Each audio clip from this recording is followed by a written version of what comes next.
어제 환상에 대해서 가브리엘 천사가 직접 해석을 해줍니다. 이 앞부분에 가브리엘 천사가 등장하죠. 가브리엘 천사는 누군가 거룩하신 분, 누구라고 지명은 해주지 않습니다. 그분에게 명령을 받아서 환상을 설명해 줍니다. 그러니까 가브리엘 천사보다 더 높은 분이겠죠. 가브리엘 천사가 다가오니까 다니엘은 두려워집니다. 우리도 만약에 똑같은 일을 당하면 그럴 것입니다.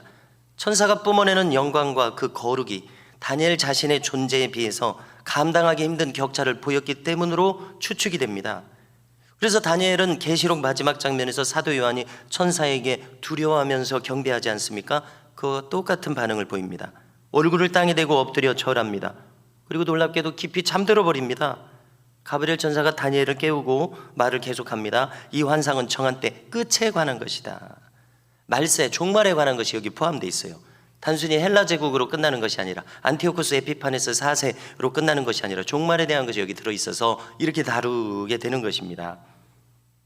자, 가브리엘 천사가 해석해 주는 것은 첫째, 메대와 바사가 알렉산더 대제의 헬라 제국에 의해서 멸망할 것이다. 그 검은 순념소 있었지 않았습니까? 두 번째, 그런데 그 알렉산더 대제가 30대 초반에 단명합니다.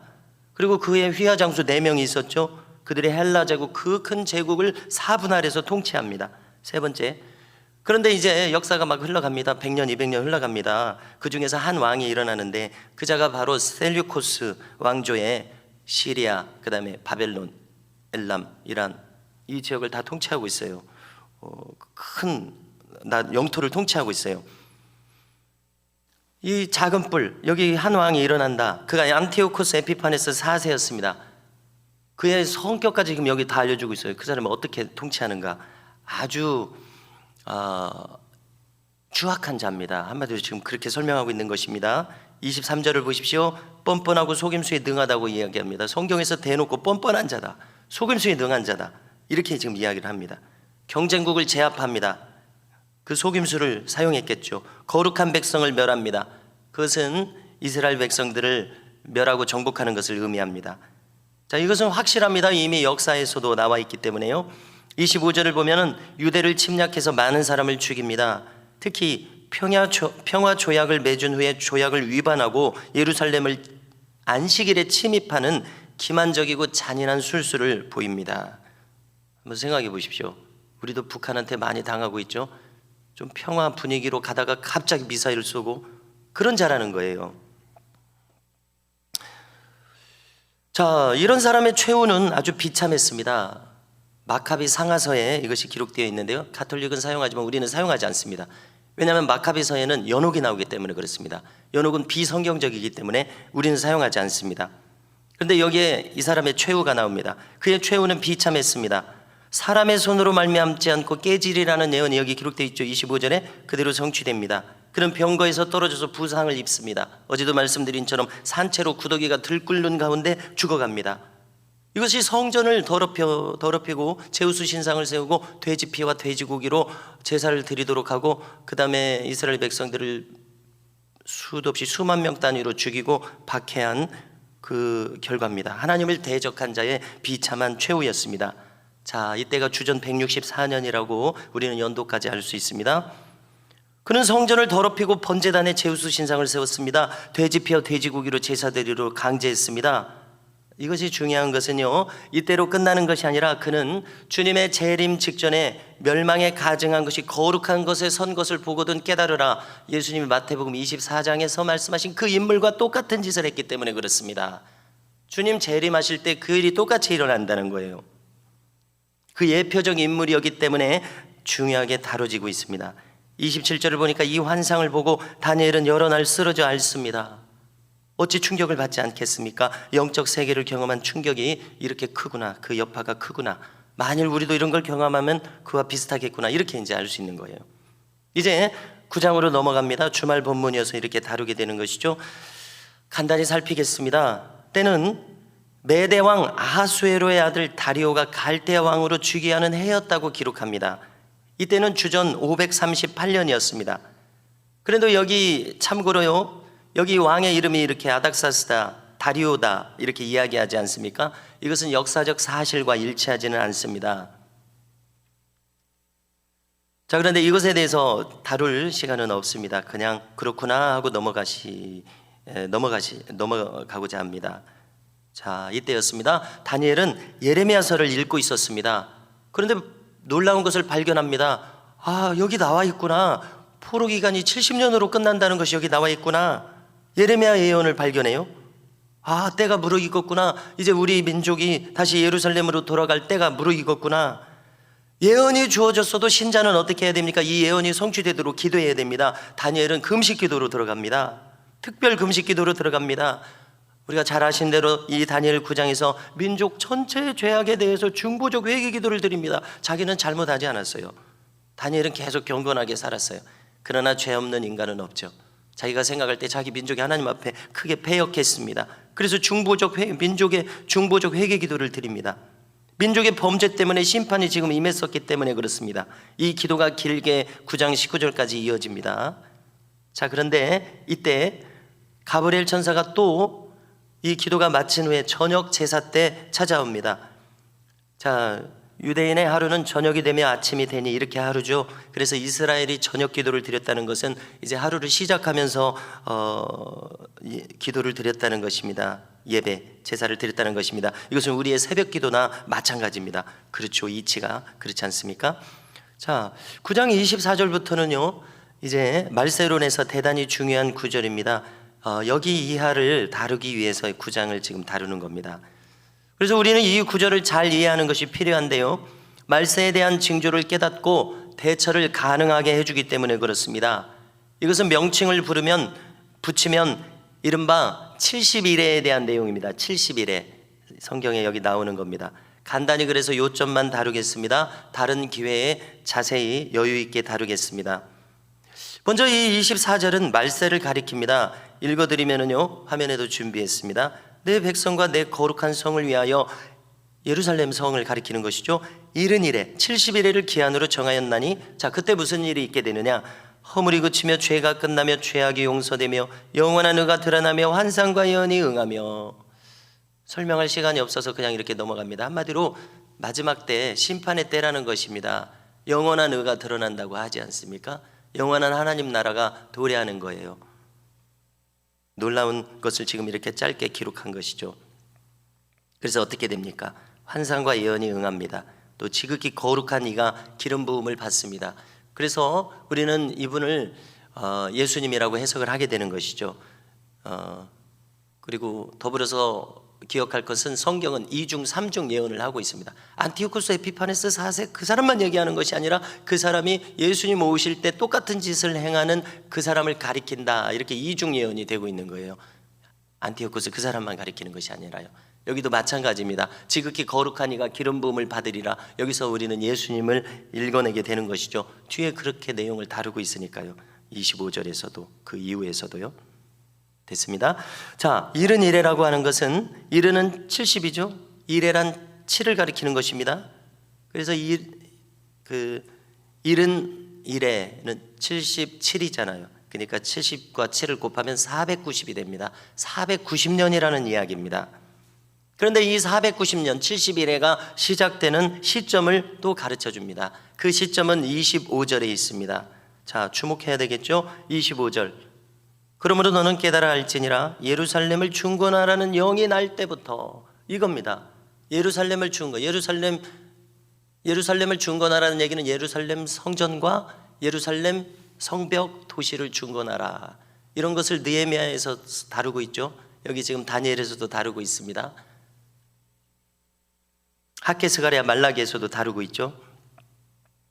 예루살렘을 중건하라는 영, 이 자체만 보면 예루살렘 성벽 그 중건하라, 그 속에 성전도 포함되어 있습니다. 그러면 우리는 이 명령이 몇 년도에 일어났느냐, 이걸 이제 찾아야 되는 것이죠. 이것은요 바사왕 고레스 원년에 내려졌습니다. 성경에 있죠. 이것은 주전 538년입니다. 연도가 이렇게 딱 나와요. 그런데 아직 70일의 시작이 아닙니다.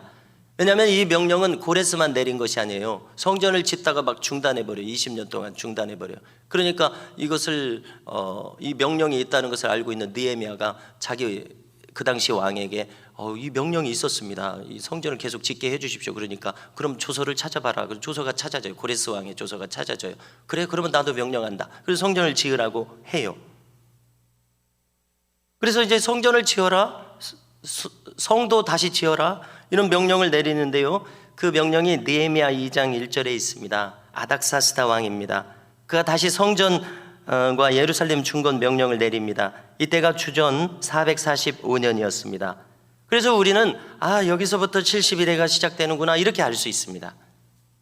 물론 어떤 사람은 고레스 왕 원년 때부터 여기서부터 70일해가 시작되는구나, 이렇게 생각하는 사람도 있었습니다. 어찌 그 수많은 연구 중에 혼란이 없었겠습니까? 그런데 어떤 사람은 여기 이 아닥사스다 왕의 명령으로 70일에 시작된다, 이렇게 이제 그 해석을 하는 것이에요. 주전 445년입니다. 여기서부터 70일에를 이제 따지려고 하는 것입니다. 예루살렘 중건 명령도 성전 수복 명령과 함께 내려졌기 때문입니다. 자, 7일에와 62일에로 나눠서 69일에, 그 다음에 마지막 한 일회를 남겨서 70일에 막 이렇게 계산하고 있어요. 이 성경이 그 계산을 따라가 보려고 하는 것이죠. 자, 62일에는 거기다 7을 곱하면 돼요. 7년을 곱하면 돼요. 그러면 434년입니다. 그런데 이제 모두 69일에를 계산을 해야 돼요. 그러면 483년이 됩니다. 7일에가 그러니까 77에 49니까 49년이니까 483년이 됩니다. 다 합치면은요. 그래서 중건명령이 내려진 주전 445년부터 계산하면은 주후 32년 4월 6일 종려주일이 나옵니다. 이미 이것을 연구한 분이 기록한 것을 그대로 가져온 것입니다. 그런데 이것은 참고로 말씀드립니다. 3년 반이 1260일이라고 하는 것을 다니엘서는 여러 번 이야기하고 있죠. 그 날짜에 맞춘 것입니다. 무슨 말인가 하면 1260을 3년 반이라고 지금 다시 알려주거든요. 그렇게 계산하면 1년이 365일이 아니라 360일로 계산한 것이 됩니다. 나중에 한번 계산해 보십시오. 360일로 계산하면 3년 반이 1260일이 됩니다. 365가 아니라요. 우리가 쓰는 태양력. 그래서 1년을 360일로 계산해서 이 수치를 얻은 사람은 영국의 로버트 앤더슨이라는 인물입니다. 그러면 이 주후 32년 종려주일은 주님의 십자가 및 부활과 일치합니다. 기름 부음 받은 자가 끊어진다고 하거든요. 그래서 이제 여전히 문제는 있습니다. 우리는 365일에 익숙한데 360일로 계산해서, 그런데 정확한 수치가 나왔으니까 그렇구나 하면서도, 그런데 365일이 아니어서 찜찜하죠. 그래서 우리는 그냥 이런 사실만 알고 이대로 또 넘어가겠습니다. 우리가 증명할 수 있는 수준의 것이 아니에요. 26절을 보십시오. 62일의 후에, 이해를 돕기 위해서 이것은 앞에 7일에가 지나갔기 때문에 69일입니다. 기름 부음을 받은 자가 끊어져 없어질 것이라고 지금 하지 않습니까? 그래서 이 한마디에 많은 것이 담겨져 있습니다. 기름 부음 받은 자가 끊어져 없어진다는 얘기는 예수님께서 십자가에 못 박혀 돌아가시고 그 다음에 부활 승천하신 것까지 가리키는 것이에요. 너무나 놀랍죠? 그 다음에 또 녹색으로 되어 있는 거 보십시오. 장차 한 왕의 백성이 와서 그 성읍과 성소를 또 무너뜨려요. 엄청난 역사적 사건인데 이것은 주후 70년에 예루살렘 성이 완전히 회파된 것을 가리킵니다. 한 왕의 백성, 한 왕은 로마 황제를 가리키는데, 로마 황제는 로마에 앉아있고 자기 궁전에 앉아있고, 그 백성은 디도 장군 타이터스, 디도 장군이 와서 멸망시켰지 않습니까? 많이 들어서 아실 것입니다. 그래요. 그래서 한 왕의 백성이 왔다고 그래요. 왕이 왔다고 하지 않고요. 그 성읍과 성소를 무너뜨렸습니다. 이것이 주후 70년 예루살렘 멸망을 가리킵니다. 성전이 완전히 무너집니다. 그런데 27절을 보여주십시오. 27절 보여주시면요, 그가 장차 많은 사람들 쭉 보십시오. 그 일의 절반의 제사와 예물을 금지한다. 성전이 다시 세워져 있어요. 놀랍죠? 예루살렘 성전이 지금 있습니까? 없습니까? 성전의 남쪽 벽, 통곡의 벽만 남아있죠. 성전이 없죠. 그래서 항상 예루살렘 성전을 보면은 이슬람의 황금돔이 세워져 있습니다. 그래서 우리는 가슴이 쿵 하고, 아이고 저기 황금돔이 세워졌구나. 이슬람 사람들이 수억이 되고 힘이 센데 저기 어떻게 성전이 다시 세워질 날은 없겠구나, 이런 마음이 들지 않습니까? 그런데 성경의 예언은 제사와 예물을 다시 하고 있어요. 성전이 세워졌다는 얘기입니다. 그래서 우리가 앞으로 있어질 일은, 그 이슬람 황금돔이 세워진 그 자리에 성전이 세워질 수 있겠구나. 이런 생각을 가지는 것이죠. 그러면 예수님 마태복음 24장에서 멸망에 가증한 것이 거룩한 곳에 선거든 너희는 때가 이른 줄 알라. 읽는 자는 깨달을진저 이렇게 말씀하셨습니다. 그래서 우리는 부흥강사 목사님이 우리 믿는 사람에게는 예수님 재림이 도적같이 임하지 않습니다. 알게 오십니다 라고 한 것을 이 예수님 말씀을 통해서도 확인해 볼 수 있는 것이죠. 그래서 우리는 이 시대가 흘러가는 데 있어서 아직 성전은 세워지지 않았습니다. 그러나 성전이 세워진다면 주님이 오시는 때가 가까웠구나, 역사적으로도 이렇게 알 수 있다는 것이죠. 그래서 믿는 자들에게는 알게 오신다는 말씀이 이제 충족이 됩니다. 2022년 현재 아직 세워지지 않았습니다. 자, 그러나 예루살렘의 사정을 잘 아는 학자들, 목사들, 목사님들, 성경 연구가들은 우리에게 중요한 사실을 전해주고 있습니다. 중요한 뉴스를 전해주고 있습니다. 예루살렘 성전을 세울 모든 준비는 다 마쳤다는 것입니다. 언약궤까지도 찾아냈다는 것입니다. 그것이 지하에 엑스레이를 찍어보니까 지하에 숨겨져 있는데 그것을 발굴하기만 하면 된다는 거예요. 그리고 모든 것을 다 준비해 놨습니다. 이제 물자는 풍족하니까요. 그러면은 중요한 것은 이제 남은 것은 이슬람 그 황금돔이 사라지고 거기다가 세워야 되는데, 그러려면은 누가 그것을 할 수 있겠습니까? 세계적인 정치 지도자, 막강한 권력을 가진 정치 지도자가 일어서서 조약을 해야 되는 것이죠. 조약을 세워야 되는 것이죠. 그러한 것이 남아 있습니다. 그래서 성전이 세워진다면 그것은 확실한 주님 재림의 징조입니다. 그러나 아직은 아니라는 것을 우리가 알 수 있죠. 그래서 제3성전이 예루살렘에 세워지느냐, 이것이 주님의 재림을 기다리는 입장에서는 초미의 관심사가 될 수 있습니다. 우리가 코로나 시대를 아직도 경험하고 있는데요, 이것은 인류 역사상 전혀 없었던 일입니다. 인류가 전혀 경험하지 못한 그 경험을 하고 있습니다. 그러나 계시록에서 우리는 이것에 대한 이것이 하나의 징조구나라는 것을 추측할 수는 있죠. 성도 여러분, 이렇게 다니엘은 2장 큰 신상의 환상에서부터 7장 이하 자신이 직접 본 환상에 이르기까지 마가복음 13장에도 나옵니다. 마태복음 24장에도 나옵니다. 요한계시록 전체에 나옵니다. 이 모든 인류 역사를 놀랍게도 다니엘은 다 지금 보고 있어요. 아주 짧은 구절들이지만 우리에게 이것을 다 통째로 지금 자기가 보고 전해주고 있습니다. 자기도 충격을 받았습니다. 자, 이것이 바로 다니엘의 예언한 이 9장 본문의 70일의 성취에 주목하는 이유입니다. 손양원 목사님은 구름 한 조각만 이상하게 떠도 주님의 재림을 소망했었습니다. 그런데 우리는 그렇게 막연하게가 아니라 현세에 되어진 일들을 주목하면서 주님의 오심의 귀추를 주목할 수 있는 중요한 가르침을 우리가 오늘 다룬 것입니다. 이처럼 재림과 천국 신앙의 소망으로 믿음의 승리자가 되는 길을 가실 수 있기를 주님의 이름으로 축원합니다.